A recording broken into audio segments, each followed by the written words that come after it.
გამარჯობა ტელეკომპანია გურჯაანის სტუდიიდან მე თამარ გორხელაშვილი მოგესალმებით. დღის მთავარი თემების შესახებ ნახოთ ანონსი. მე თვალსაჩინო წამოვიდა ჩემი დიპლომები. აქვს თუ არა დიპლომი ლაგოდეხის გამგებელს, ვის ედავება ვალის დაბრუნებას და დაასაქმა თუ არა ცოლის დაქალები. კახა ჯამბურიას პრესკონფერენციის დეტალები. ეს არის ტელევიზია, რომელსაც ჩემი ვალი აქვს პირადად გადასახდელი 300 ლარი. ჯაშიაშვილების გაუსაძლესი ცხოვრება, როგორ ახერხებს მოხუცი, ავადმყოფიშვილისა და არასრულწლოვანი შვილიშვილის მოვლას. თუ ვინმე შემიცხალა, თუ ვინმე შეიცოდა ჩემი ობოლიშვილი. დახმარები ხელი გამამიწოდა ღმერთმა იმამ. ხმაური დედოფლის წყაროს საკრებულოს ხდომაზე, რა საკითხი გააპროტესტა დეპუტატთა ნაწილმა. აღების გარჩენაში მუდაუზრდა, შვილების გარჩენაში. მეწყერული ზონა გურჯაანის ზიარის გზაზე, რა საფრთხეებზე საუბრობს მოსახლეობა. გადაწვდნენ ახალგაზრდა ბიჭები, 3 ადამიანი, რომლებიც ძალიან მძიმედ დაშავდნენ. პირველი საბავშვო ბაღი გურჯაანში, რომელიც ევროსტანდარტებს დააკმაყოფილებს, დაიწყო თუ არა შენობის აღდგენითი სამუშაოები. მედია მალე დასრულებულ ბაღში მოგვიწევს მუშაობის გაგრძელება. სპორტისა და ახალგაზრდობის საქმეთა მინისტრის და კახეთის გუბერნატორის შეხვედრა პანკისელ ახალგაზრდებთან. კრიფში საქართველოს ჩემპიონატის ფინალი გურჯაანში, როგორ ჩაიარა სპორტულმა ღონისძიებამ. ფესტივალება ჩატარდა უმაღლეს დონეზე. ეთერშია ტელეკომპანია გურჯაანის მთავარი საინფორმაციო გამოშვება. აქვს თუ არა დიპლომი ლაგოდეხის გამგებელს, ვის ედავება ვალის დაბრუნებას და დაასაქმა თუ არა ცოლის დაქალები. კახა ჯამბურიამ დღეს ამ თემაზე პრესკონფერენცია გამართა. ჯამბურიამ მის მიმართ აგორებული სკანდალების მიზეზებზეც ისაუბრა და ერთ-ერთ ტელევიზიას ის ვალი შეახსენა, რომელიც მას იქ მემონტაჟეთ და ოპერატორად მუშაობისთვის ეკუთვნოდა. პრესკონფერენციას ნინო სამიაშვილი ესწრებოდა. აქვს თუ არა დიპლომი ლაგოდეხის გამგებელს დაასაქმა თუ არა ცოლის დაქალების სამსახურში, ვის აქვს 300 ლარი ვალი და რაჭორებს უვრცელებს მას ადამიანი, რომელმაც ერთ დროს ოპერატორად და მემონტაჟეთ ისი ამუშავა 6 თვე, რომ ხელფასი არ გადაუხადა და ბოლოს დაპირებები ლაგოდეხელებს. ეს იყო გამგებელ კახა ჯამბურიას მიერ გამართული პრესკონფერენციის ძირითადი თემები. პრემიერ-მინისტრთან შეხვედრიდან დაბრუნებულმა გადაწყვეტა, რომ მეტი კომუნიკაცია ჟურნალისტებთანაც უნდა იქონიოს, ამიტომ გამოსვლა ძველი ბრალდებების განმარტებით დაიწყო. ის გაერთიანებული დემოკრატიული მოძრაობის კახეთის ორგანიზაციის ხელმძღვანელ ვალერი შოშიაშვილის განცხადებას გამოეხმაურა, რომელმაც დაახლოებით 3 კვირის წინ ლაგოდეხის მუნიციპალიტეტს ხუმრობით ჩემი ცოლის დაქალები უწოდა. ხუმრობით ლაგოდეხის რაიონს უკვე გამგეობის შენობას ეძახიან ჩემი ცოლის დაქალების შენობას. დღეს არ უხუმრია, ისე გააკეთა გამგებელმა კომენტარი, რომ ცოლის დაქალები გამგეობაში არ დაუსაქმებია და მისი თანამშრომლები მის მეუღლეს არც კი იცნობენ. მინა უარყო ეს ინფორმაცია, იქიდან გამომდინარე, რომ ნამდვილად ლაგოდეხის მუნიციპალიტეტის გამგეობაში არც ერთი თანამშრომელი არ მუშაობს, რომელსაც შეიძლება ეწოდოს ჩემი მეუღლის დაქალი. ზოგადად ლაგოდეხის მუნიციპალიტეტში ყველას იცნობს და ყველა ერთმანეთთან კაი ურთიერთობა აქვს, მაგრამ მინდა დაგარწმუნოთ იმაში, რომ თვითონ თანამშრომლების უმეტესობაც კი არ იცნობს ჩემს მეუღლეს. მეორე თემა იყო მისი განათლება, დასტურად არაერთი, არამედ 2 იურისტისა და ეკონომისტის დიპლომები წარმოადგინა. უნივერსიტეტის არსებობის შესახებ ინფორმაციის გადასამოწმებლად კი განათლების სამინისტროსთან გადაგვამის სამართა. ორივე დიპლომი მაქვს წამოღებული, ერთი დიპლომი არის მაგალითად 92 წელს მე დავიწყე სწავლა დამოუკიდებელი უნივერსიტეტი იბერიაში, იურიდიულ ფაკულტეტზე და ჩავირიცხე და 97 წელს დავამთავრე. და ამავე დროულად მეორე დიპლომი გვაქვს, რომელიც 99 წელსაა მაქვს დამთავრებული უნივერსიტეტი იბერიის ეკონომიკის ფაკულტეტი. შეგიძლიათ ნახოთ, კოდებიც არის შეგიძლიათ ყველაფერია მითითებული, გადაამოწმოთ. ამის გადამოწმება საკმაოდ მარტივია. გამგებლის ინფორმაციით მის მიმართ ბრალდებები სოციალურ ქსელში მასზე განაწყენებულმა ერთ-ერთი ტელევიზიის ხელმძღვანელმა დაიწყო და აგრძელებს. ამბობს, რომ სწორედ ამ პიროვნებას დღემდე 300 ლარი ვალი აქვს და წლების წინ ოპერატორად და მემონტაჟეთ ისი ამუშავა, რომ გამომუშავებული ხელფასი არ გადაუხდია. ეს არის ტელევიზია, რომელსაც ჩემი ვალი აქვს პირადად გადასახდელი 300 ლარი. როდესაც მე მასთან მუშაობდი. მაშინ ვიყავი ოპერატორი, ვიყავი მონტაჟორი, ვიყავი სპორტული გადაცემები მიმყავდა, 9 წელი ვიმუშავე მაგ ტელევიზიაში. და ბოლოს კახა ჯამბურია ლაგოდეხელებს დაჰპირდა, რომ რამდენიმე თვეში მათი პრობლემების მოსაგვარებლად ახალ პროექტებს დაიწყებს. თავად კი კვლავ ძველი და ამორტიზირებული მანქანის ღვეც მოიჭერს, ხოლო მთელი გამგეობა მზად არის ლარის გამყარებამდე ქამრები აღარ მოიხსნან. ჯაშიაშვილების გაუსაძლისი ცხოვრება, როგორ ახერხებს მოხუცი ავადმყოფიშვილისა და არასრულწლოვანი შვილიშვილების მოვლას. ცხოვრება უკიდურეს გაჭირვებაში და გულისხმიერი ადამიანების იმედად დარჩენილი ოჯახი. არაშენდაში მცხოვრები ჯაშიაშვილების შემოსავალი მხოლოდ სოციალური დახმარება და პენსიაა, რაც ორი მცირეწლოვანის გამოსაკვებადაც არ ყოფნით. ნახევარი ზამთარი კი თითქმის სიცივეში გაატარეს. როგორ ავადმყოფ შვილსა და არასრულწლოვან ბავშვებს 73 წლის მოხუცი და რა ოცნება აქვს პატარა ჯაშიაშვილების პრობლემებზე ეთერ თეთრაძე კი ამბობდა. 73 წლის დარიკო ჯაშიაშვილი ღუმელს მხოლოდ იმ დროს ანთებს, როდესაც მისი შვილიშვილი პატარა ჯაბა სკოლიდან სახლში ბრუნდება. სანამ ის მოვა თვითონ და თავისი ავადმყოფი შვილი კი სიცივეში არიან. ცდილობს, რომ შეშის ეკონომია გააკეთოს, რადგან უკიდურესი სიღარიბის გამო ამ სეზონზე ვეღარ იყიდის. შეშა არა მაქვს შვილო, ძალიან მიჭირს შეშა. აი ამ ფეჩმაში ვანთებ, როცა ბავშვი სკოლიდან მოდის. ერთი პირი შეშა ძლივ ვიყიდე, პენსიი ფულით 100 იმანეთი იმაში მივეცი. ჯაშიაშვილების ოჯახში ორი არასრულწლოვანი ბავშვია. ისინი დედამ 4 წლის წინ მიატოვა. მათი მამა შეზღუდული შესაძლებლობების, ხოლო ბებია გულით ავადმყოფია, რის გამოც ყოველდღიურად მკურნალობა სჭირდებათ. შემოსავალი კი მხოლოდ სოციალური შემწეობა და პენსიაა. დიასახლის იყვება, რომ ხშირად ბავშვებს საკვები და ჩასაცმელი არ აქვთ. მეც გული მწყდება, რომ ჩემ შვილიშვილება ახალი დასაცმელი არ აქვს. ამასაც გული იწყდებათ, მაგრამ ვეღარ აუდივარ. ფქვილი ვიყიდი, ჩასაცმელი ფული არ მაქვს. სახში კიდე რამდენი რამე ცხიმი მინდა, ის მინდა და აღარ მაქვს საშუალება და ძალიან მიჭირს, რომ თუ ვინმე შემიწყალა, თუ ვინმე შეიცოდა ჩემი ობოლი შვილიშვილები. დახმარები ხელი დამამიწოდა ღმერთმა იმათ.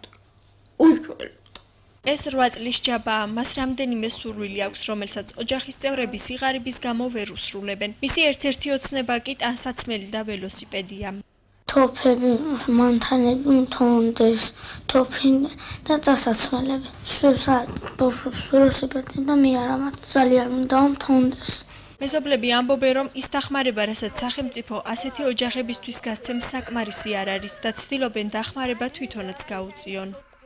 განა არ შეიძლება შვილო რომ აი კატეგორიება დაიყოს სოციალურები არის მაგრამ აი არ უნდა იყოს მაგალითად რომ უფრო აი ასეთ გაჭირვებულ ხალხს ისეთი სოციალური საერთო ფონზე რომ რიგდება ასე კი არა უფრო მეტად შეიძლებოდეს ამ ოჯახის დახმარება ცოლი ამას არ ეხა ორი პატარა ბავშვი მაინც შებრალება არ არის ამ ხალხში ხალხნო ენა მაინც ექონდა შვილო ხელი არ აქვს და ფეხი არ აქვს უნდა დაეხმარნეთ ამას რამენაირად უნდა დაეხმარნეთ ჯაშიაშვილების ოჯახი დახმარებას გულისხმიერ ადამიანებს თხოვს პატარა ჯაბას კი იმედი აქვს რომ ერთ დღესაც ყველა სურვილი აუხდება ახალშობილთა ერთჯერადი ფულადი დახმარების გაცემის წესის განხილვას ხმაური მოჰყვა დედოფლის წყაროს საკრებულოში.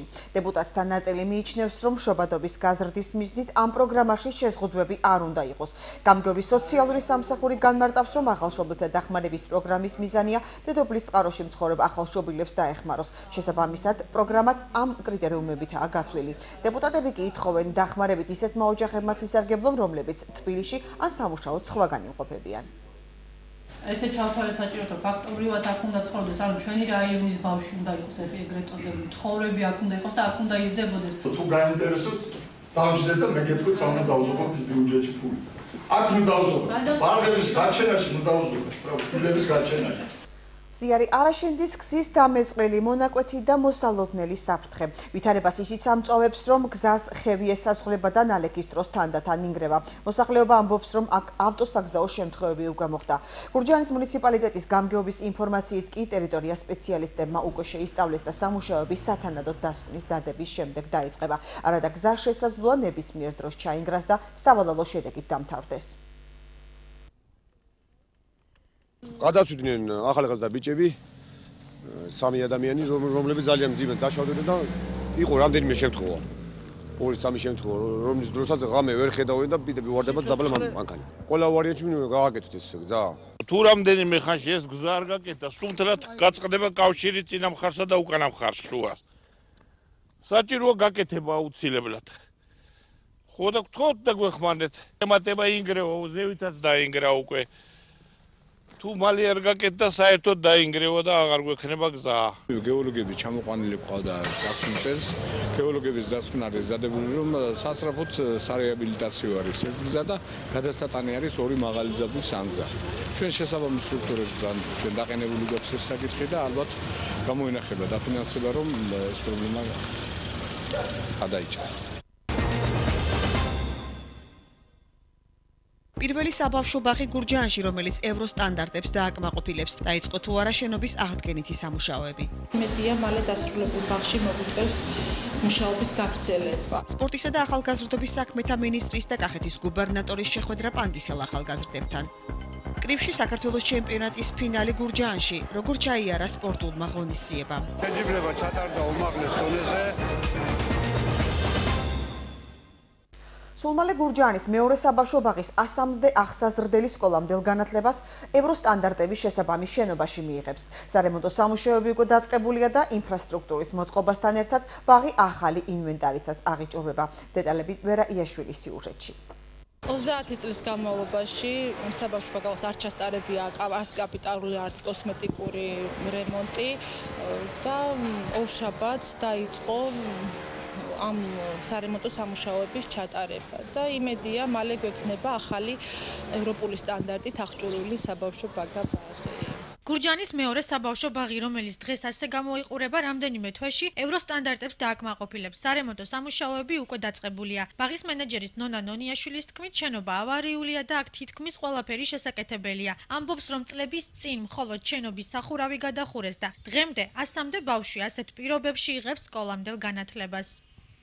ამდენი წლის განმავლობაში არ გაკეთებულა წყალკანალიზაციის სისტემა და ძალიან ხელი გვეშლებოდა სასწავლო-სააღრდელო პროცესში. ამორტიზირებული იყო იატაკები, რაზეც ბავშვები საშიშროების წინაშე იყვნენ და ხელი გვეშლებოდა ამ სასწავლო პროცესის ჩატარებისათვის. არ ჰქონდათ ცხელი წყალი, ცივი წყალი.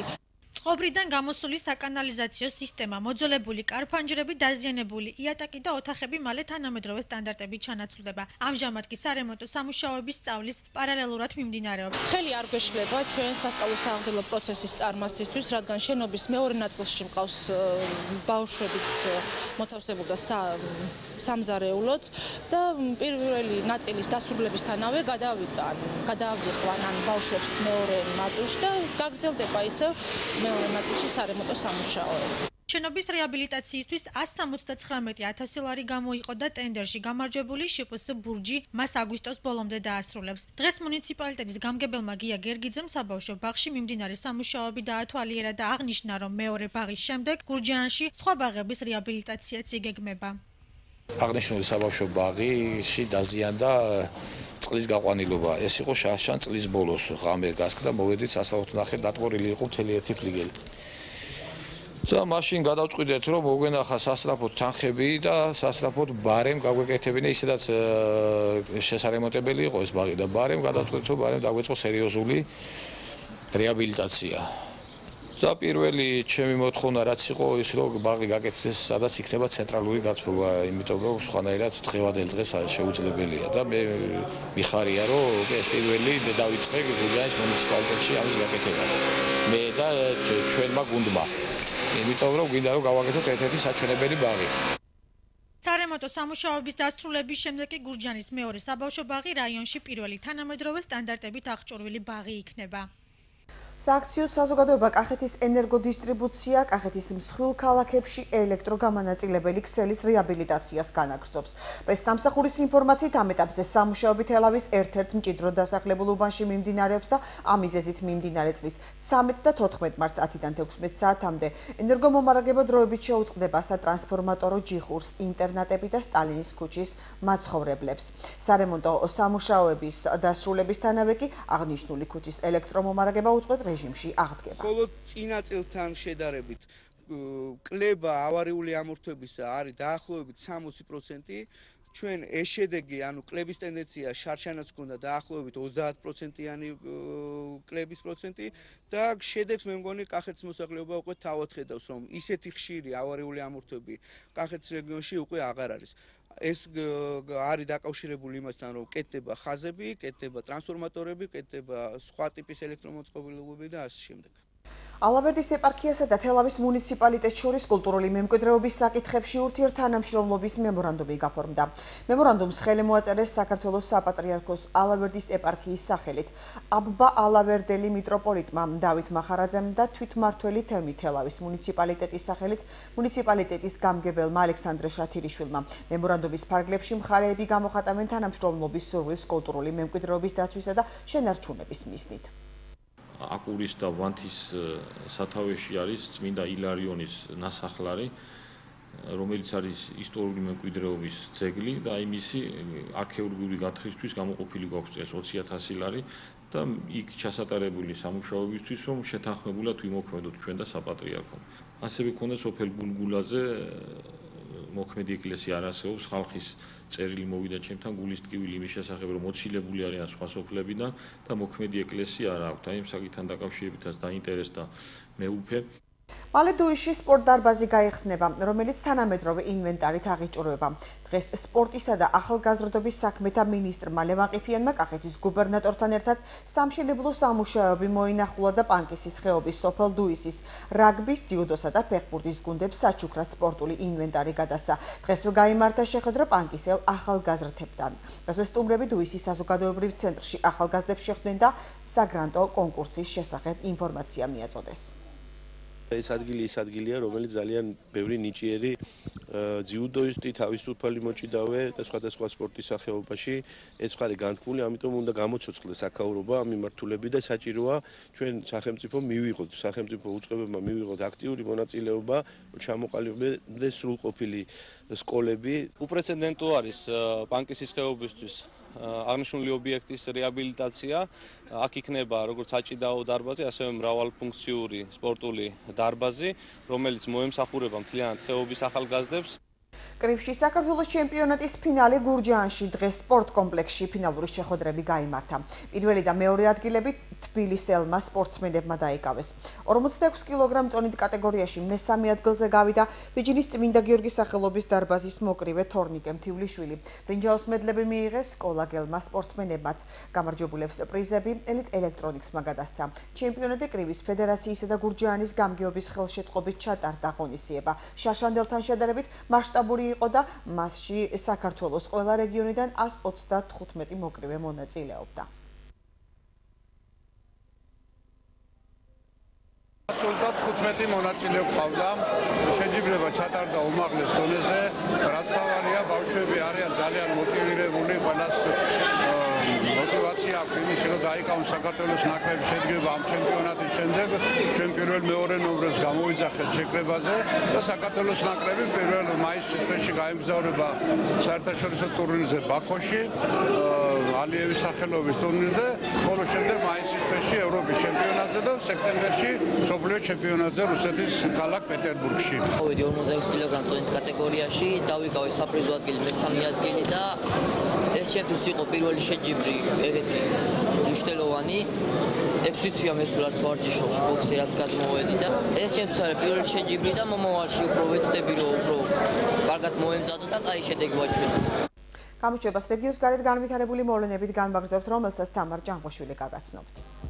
პარლამენტში პრეზიდენტის მიერ მოწვეული რიგგარეშე სხდომა ჩაიშალა. ალექსანდრ ვერშპოუ საქართველოში ვიზიტს აფასებს. მოგესალმებით და იმ ძირითად მოვლენებს გაგაცნობთ, რაც დღეს რეგიონის გარეთ ვითარდებოდა. ქორუმი არ შედგა პარლამენტში რიგგარეშე სხდომა, რომელიც საქართველოს პრეზიდენტის მიერ ოპოზიციის მოთხოვნით იქნა მოწვეული ჩაიშალა. სხდომა 12 საათისთვის იყო ჩანიშნული, თუმცა პარლამენტში უმრავლესობის წარმომადგენლები არ მივიდნენ. დღევანდელ სხდომაზე დასწრებაზე ასევე უარი განაცხადეს ეკონომიკური გუნდის წარმომადგენლებმაც. ქუთაისში საკანონმდებლო ორგანოში რიგგარეშე სესიაზე მხოლოდ საპარლამენტო უმცირესობის წარმომადგენლები მივიდნენ. ქაშვეთის ტაძარში ამერიკის შეერთებული შტატების საზღვაო აკადემიის 2 ქართველი კურსანტის რიგითების სოსო მაკარიძისა და ბესარიონ გორჯოლაძის სამოქალაქო პანაშვიდი გაიმართა. დაღუპულთა ხსოვნას პატივი მიაგო საქართველოს პრეზიდენტმა გიორგი მარგველაშვილმა. ქვეყნის პირველმა პირმა დაღუპულთა ოჯახს ადმინისტრაციის ხელმძღვანელ პირებთან ერთად მიუსამძიმრა. ძიმეა, როდესაც ახალგაზრდა მიდის ამ ცხოვრებიდან. მაგრამ განსაკუთრებით მძიმეა, როდესაც ადამიანები, ვისაც შეეძლო მნიშვნელოვანი წვლილი ეთამაშა ჩვენი ქვეყნის სიძლიერეში, მის მომავალში, ესე განგებამ წაიყვანა ჩვენ გლოვობთ ოჯახის წევრებთან, მეგობრებთან და მთელ საქართველოსთან. საქართველოს თავდაცვის მინისტრმა მინდია ჯანელიძემ ნატოს გენერალური მდივნის მოადგილისგან წერილი მიიღო. თავდაცვის უწყების ინფორმაციით მინდია ჯანელიძისადმი გამოგზავნილ ოფიციალურ წერილში ელჩი ალექსანდრ ვერშბოუ საქართველოში ვიზიტს აფასებს. ნატო საქართველოს არსებითი პაკეტის განხორციელება გეგმის მიხედვით მიმდინარეობს. დარწმუნებული ვარ, ჩვენ შევძლებთ 2015 წლისთვის დასახული პრიორიტეტების შესრულებას. ნათქვამია ოფიციალურ წერილში. საქართველოს თავდაცვის სამინისტროს შემეცნებით საგანმანათლებლო ცენტრში სამხედრო სამოქალაქო თანამშრომლობის კურსის დახურვის ცერემონიალი გაიმართა. კურსდამთავრებულებს სერტიფიკატები გადაეცათ. სწავლებაში საქართველოს შეიარაღებული ძალების წარმომადგენლები და შინაგან საქმეთა სამინისტროს საზღვრის დაცვის დეპარტამენტის პირადი შემადგენლობა მონაწილეობდა. 5-დღიანი კურსის განმავლობაში 38-მა მსმენელმა სამხედრო სამოქალაქო თანამშრომლობის სპეციფიკა და მართვა, მედიასთან კოორდინაცია, სამოქალაქო საზოგადოებასთან მოლაპარაკებების წარმოებისა და თარჯიმნებთან მუშაობის უნარჩვევები, ასევე ჰუმანიტარული პროექტების კოორდინაციის საკითხები შეისწავლა. თანამშრომლობას აქვს არსებითი მნიშვნელობა, როგორც მოგეხსენებათ, ჩვენი ქვედანაყოფები ჩართულები არიან პოსტაისაფის ოპერაციებში, სადაც სამხედრო სამოქალაქო ოპერაციას აქვს არსებითი მნიშვნელობა. გამოცდილებას ფაქტობრივად, რომელიც ჩვენმა სტუდენტებმა მიიღეს ამ კურსის შედეგად, აქვს დიდი მნიშვნელობა, რომელიც გამოყენებული იქნება მომავალში, როგორც ოპერაციების წარმართვისას, ასევე არასაომარი მოქმედებების დროს. ასეთი იყო დღეს რეგიონს გარეთ განვითარებული მოვლენები, მე გემშვიდობებით ნახვამდის.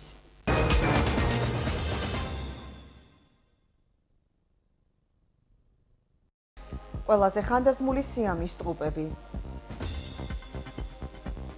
ბერმა ლოცვის დროს ნაკვალევი დატოვა. გამოშვებას უცხოეთის ამბებით განვაგრძობთ. რუსეთის პრეზიდენტი ვლადიმერ პუტინი ორშაბათს სანქტ-პეტერბურგში ყირგიზეთის პრეზიდენტს ალმაზბეკ ატამბაევს შეხვდება. ამის შესახებ კრემლის პრესსამსახური იტყობინება. კრემლის ცნობით პრეზიდენტები იმსჯელებენ ყირგიზეთის ევრაზიულ ეკონომიკურ კავშირში გაწევრიანების საკითხებზეც. აღნიშნული ინფორმაცია რუსეთის პრეზიდენტის ადმინისტრაციამ მას შემდეგ გაავრცელა, რაც მედიაში დაიწყო მითქმა-მოთქმა ვლადიმერ პუტინის ჯანმრთელობის მდგომარეობასთან დაკავშირებით. რუსეთის პირველი პირი უკვე 1 კვირაა საზოგადოების წინაშე არ გამოჩენილა. სხვადასხვა მედია საშუალებების ცნობით ის სავარაუდოდ ავადაა. ვიკილიქსის დამფუძნებელ ჯულიან ასანჟს შვედი პროკურორები ლონდონში დაკითხავენ. BBC-ს ცნობით აღნიშნულ წინადადებას ასანჟის ადვოკატი დათანხმდა. ჯულიან ასანჟს შვედეთში სექსუალურ ძალადობაშია დანაშაულებენ, თუმცა ვიკილიქსის დამფუძნებელი ბრალდებებს უარყოფს და მას პოლიტიკურად მოტივირებულს უწოდებს. იგი 2012 წლის შემდეგ ლონდონში, ეკვადორის საელჩოში იმყოფება დიპლომატიური წარმომადგენლობის შენობას. ვერ ტოვებს იმის გამო, რომ ის შესაძლოა ნებისმიერ დროს დააკავონ. ისლანდია ევროკავშირში გაწევრიანებას აღარ აპირებს. Deutsche Welle-ს ცნობით ამის შესახებ ისლანდიის საგარეო საქმეთა მინისტრმა გუნარ ბრაგი სვენსონმა განაცხადა. ეს თემა დახურულია, აღნიშნა მან, საბოლოო გადაწყვეტილება ქვეყნის მთავრობამ რამდენიმე დღის წინ მიიღო. ისლანდიამ ევროკავშირში გაწევრიანების შესახებ მოლაპარაკებები 2009 წელს დაიწყო. 2013 წელს ამ საკითხზე მუშაობა შეწყდა. სოციალური გამოკითხვების მიხედვით ისლანდიელების უმრავლესობა ევროკავშირში გაწევრიანების წინააღმდეგია. ახლა კი საინტერესო ამბები, რომელიც პალიტრა TV და New Post-მა გაავრცელა. ოჰაიოში მცხოვრები 57 წლის სიამის ტყუპი რონი და დონი ნამდვილი რეკორდსმენები არიან. მამაკაცები ყველაზე მხცოვანი სიამის ტყუპები არიან მსოფლიოში. ეს მედიცინაში ერთ-ერთი ყველაზე იშვიათი შემთხვევაა. როგორც მათი უმცროსი ძმა ჯიმი ყვება, ტყუპებს ექიმების ხანგრძლივ ცხოვრებას არ პირდებოდნენ. მშობლებს კი ყოველ დღე ეშინოდათ, რომ დილით ბიჭები აღარ გაიღვიძებდნენ. ძმებს 2 ხელი და ფეხი და საერთო კუჭ-ნაწლავის ტრაქტი და მინჯი აქვთ.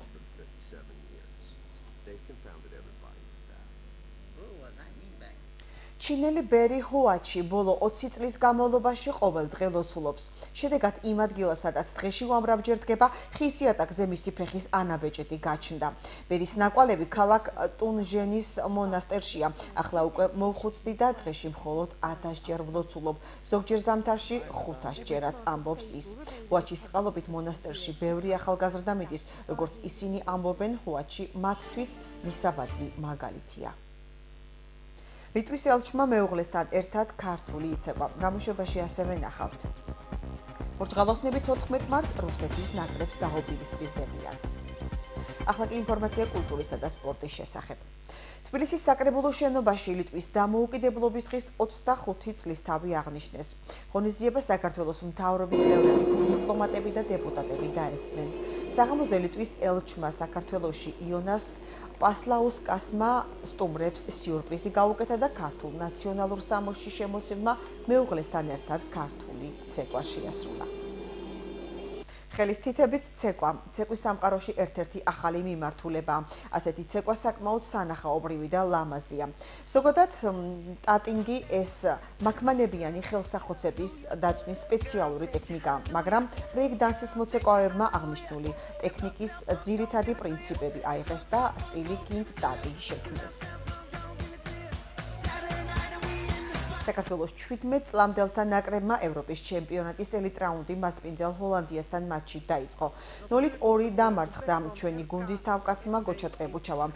ის განლაგება აირჩია, რომელიც არაერთხელ გამოუცდია საკონტროლო შეხვედრებში, თუმცა მაინც არასაიმედო შედეგი მიიღო. შეტევისას ქართველები სწორედ ამ სქემით მოქმედებდნენ.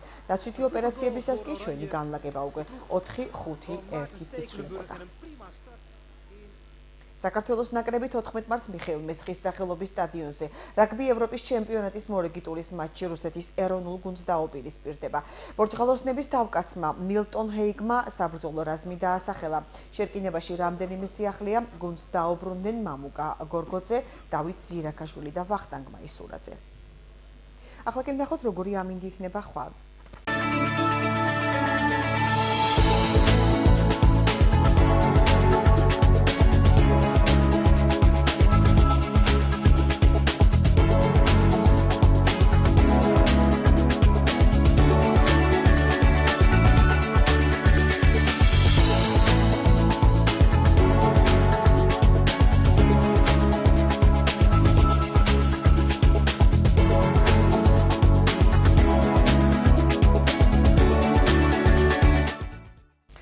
გამოშვება კი დასრულდა.